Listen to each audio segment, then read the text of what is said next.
5:33. Nabibigyan na yata ako.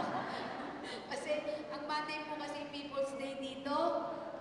But this morning, I wasn't able to attend the flag ceremony because nagpunta po ako sa San Nicolas, Batangas. Meron po kasi kaming Maliputo Festival. So, bumalik po ako dito ng lunchtime. Medyo naipon po ang aking tao, kaya magpaumaninan kayo nang ako nakalabas sa inyo. So, ang purpose po ng inyong lakbay-aral ay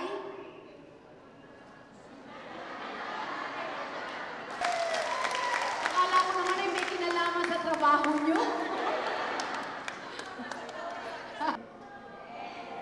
Alam nyo kung gaano kayo ka-importante.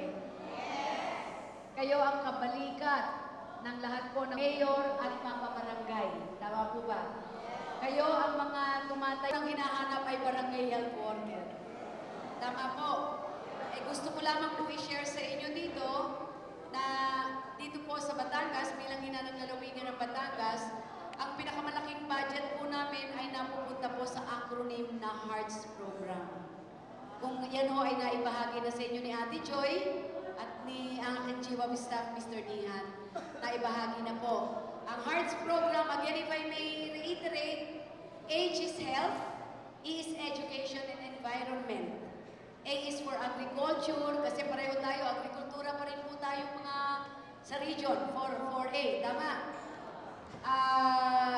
R is for roads, infrastructure, ang kahalagaan ng mapasementong lahat ng provincial roads. Karamihan dito ay puro babae yata.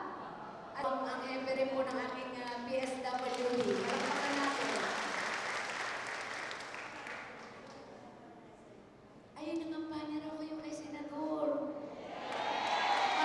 Maraming salamat po. Kaya kung ano man yung augmentation o suporta na sa tingin nyo yung kaya niyang ibigay sa inyo, lalo na dito, region ay tayo magkakapit-bahay, tama ba? At sa tingin nyo yung magiging makakatulong po para sa pangangailangan o importansyang maibibigay sa barangay health workers, iparating nyo lamang po sa akin at ako magpaparating sa kanya. Okay ba?